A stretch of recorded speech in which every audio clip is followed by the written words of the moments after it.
वो बला का हुस्न परस्त था, जिसे हुस्न परस्ती विरासत में मिली थी। मगर जिस हुस्न का वो शैदाई हुआ, उसमें सिवाय रुसवाई के कुछ नहीं रखा था।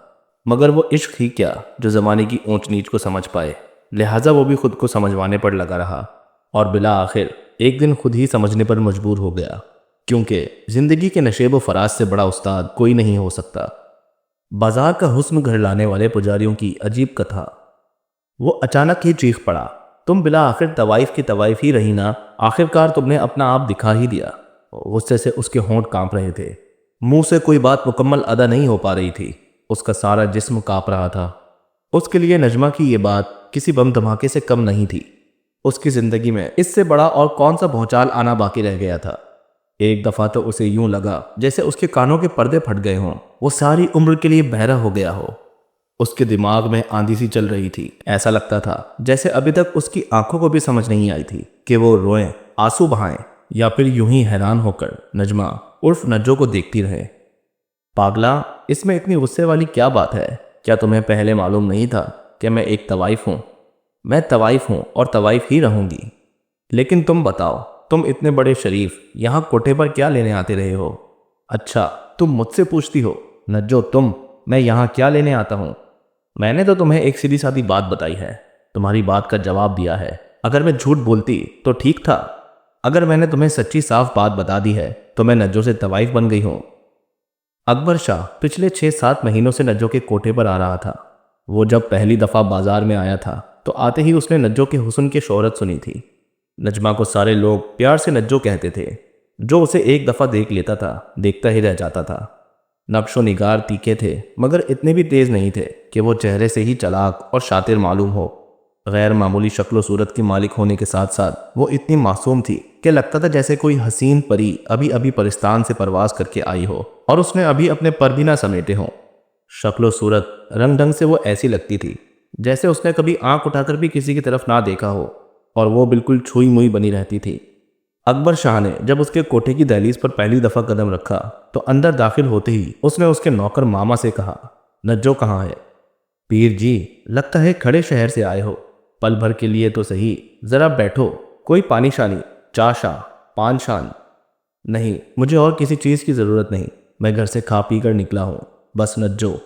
पीर जी, यहाँ नज्जो से बढ़कर भी हैं, एक से एक हैं, आप देखें तो सही। मैंने तुमसे कहा है कोई और दिखाओ, उसने गुस्से से कहा। मैंने तुमसे सिर्फ नज्जो का पूछा है। पीर जी, आप बैठे तो सही, आप तो यूं घबरा गए हैं। आप तशरीफ़ तो रखें, मैं नज्जो की माँ को कहता हूँ, वो फ़ौरन ही नज्जो को तैयार करके भेजती है। ठीक है, मैं बैठता हूँ, तुम उसे जल्दी भेजो। वो फर्श पर बिछे एक हसीन नक्शो निगार वाले कालीन पर चौकड़ी मारकर बैठ गया। उसने गाँव तकिए का भी सहारा ले लिया, लेकिन बार बार पहलू बदलता। कभी चौकड़ी मारकर बैठता और कभी दो जानों। उसे किसी भी पहलू करार नहीं आ रहा था। इतने में पर्दा हिला और हुस्न की देवी अंदर आई। उसकी आंखें खुली की खुली रह गईं और मुंह भी। एक दफा घबराकर उठ खड़ा हुआ। उसे यूं लगा जैसे उसका दिल डूब रहा है। वो बेख्याली में आगे बढ़ा और रास्ते में पड़े पान से ठोकर खाकर गिरते गिरते संभला। आप बैठे बैठे इसे अपना ही घर समझें। अकबर शाह के मुंह से सिर्फ इतने ही अल्फाज निकले थे कि नज्जो जोर जोर से हंसने लगी। उसके मोतियों की तरह चमकते दांत चौदहवीं के चांद से भी ज्यादा रोशनी फैलाने लगे। अकबर शाह को ऐसा लगा जैसे सारी कायनात हंस रही हो चांद की मीठी मीठी रोशनी में। फिर वो खुद भी हंस पड़ा। उसने सोचा कि ये अकबर शाह का घर तो नहीं, नज्जो का कोठा है। बैठने के लिए कहना तो उसका हक बनता था। बैठें शाहजी, इसे सचमुच अपना ही घर समझें। वो आंखें मटकाकर एक हसीन अदा से बोली। अकबर शाह बैठ गया, लेकिन लगता था कि गिर गया है और सांसें भी छोड़ बैठा है। उसने सुन रखा था कि जो कोई उसे पहली दफा देखता है दिल दे बैठता है, लेकिन आज जब वो नज्जो के सामने आकर खड़ा हुआ तो उसे मालूम ही ना हुआ कि कब वो उसका दिल निकाल कर ले गई। एक मीठा सा दर्द उसके पहलू में जरूर हुआ, लेकिन उसे मालूम ना हो सका कि ये कसक दिल के जाने की वजह से है। शाहजी, कोई बात तो करें, शाह साहब को गुमसुम देखकर नज्जो ने कहा। क्या बात करूं, मुझे तो कुछ पता ही नहीं चल रहा। तुम्हें देखकर तो मैं वो तमाम बातें भूल गया हूं जो आने से पहले सोच कर आया था। फिर भी मेरे मुतालिक क्या ख्याल है? आपके मुतालिक? वो हंसने लगी। अभी तो आप अंदर दाखिल हुए हैं, अभी मैं क्या बता सकती हूँ? फिर भी शाहजी, आप जवान हैं, हसीन हैं और बावकार इंसान। बस, अकबर शाह ने कहा। बाकी फिर मिल बैठेंगे तो राज खुलते जाएंगे। फिर वो इकट्ठे बैठते रहे। आना तो फिर भी आसान था, लेकिन नज्जो के कोठे से जाना बड़ा मुश्किल था।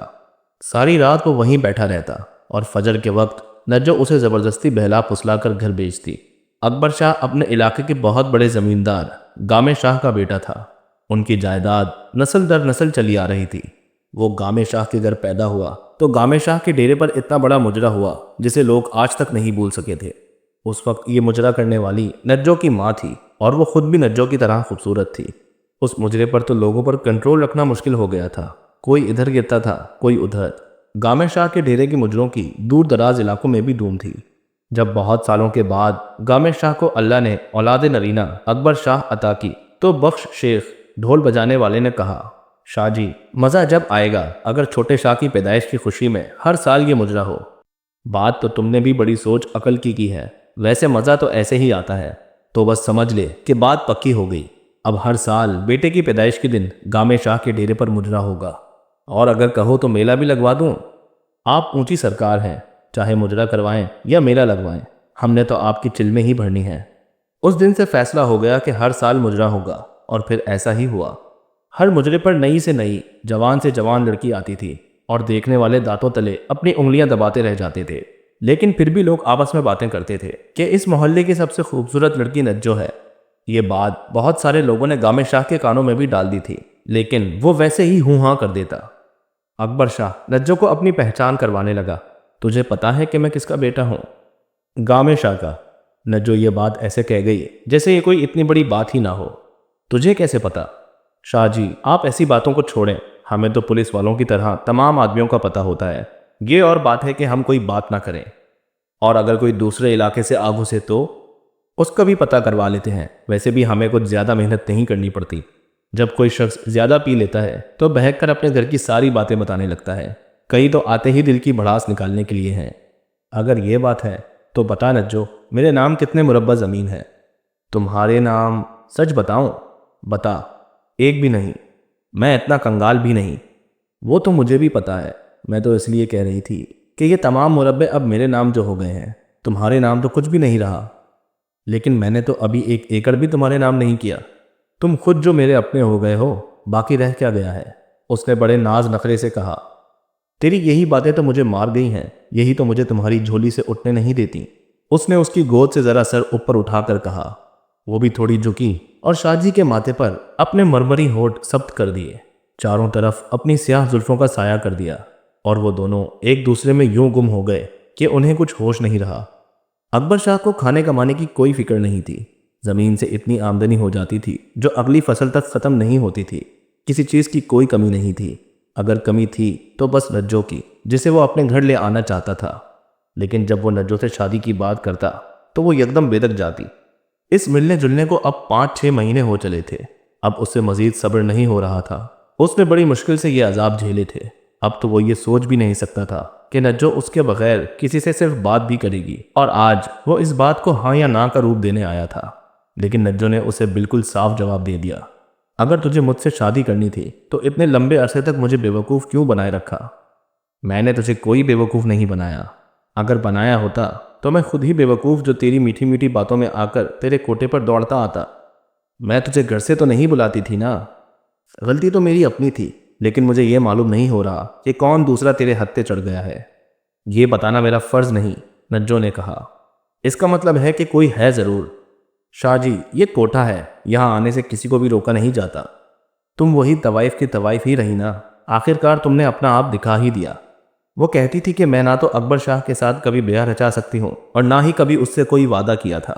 लेकिन अब शाह साहब के दिल में एक यही हसरत थी कि वह उसे बता दे कि उसने किस दूसरे से वादा कर रखा है, और वो कौन है जिसके पास उससे भी ज़्यादा मुरब्बे ज़मीन है। उसे और तो कोई बात ना सूझी, बस कहने लगा, नज्जो, मैं तेरी सारी बातें मान लेता हूँ, लेकिन सिर्फ मुझे ये बता दे कि वो कौन है जो तुझे मुझसे दूर खींच रहा है। मैं ये नहीं बता सकती, मेरा उस आदमी के साथ वादा है। खुदा के लिए मुझे बता दो, मैं उसे कुछ भी नहीं कहूँगा। तुम उसे कुछ कह भी नहीं सकते, नज्जो के मुंह से निकला। इसका मतलब है कि मैं उसे जानता हूँ। मुझे नहीं मालूम। नज्जो, तू मुझे सारी उम्र और तो कुछ ना दे सकी, अब सिर्फ उस आदमी का नाम बता दे। मैं सारी उम्र तुझसे राजी रहूँगा, तुझे कभी भी तंग नहीं करूँगा। ये कैसे हो सकता है? मैं तुझे अल्लाह और उसके रसूल की कसम देता हूँ। लेकिन तुम वादा करो कि उसे कुछ ना कहोगे। मैं वादा करता हूँ। नज्जो ने पूछा, सुन सकोगे उसका नाम? हाँ सुन सकूंगा। तो फिर सुनो, उसका नाम गामे शाह है। तुम खुद बताओ, एक वक्त में मैं दोनों के साथ। ये कहते हुए वो दहाड़े मार कर रोने लगी। उसने अपना सिर दरवाजे पर दे मारा। उसके आंसू किसी झरने की तरह बह रहे थे। अकबर शाह ने यकदम सर झुका लिया। उसके कुछ आंसू बाहर गिरने के बजाय उसके हलक में उतर रहे थे। उसे ऐसा लगा जैसे उसने अपने दांतों से कोई बदजायका बादाम चख लिया हो, जो उसके हलक में जहर किसी तलखी फैला रहा था।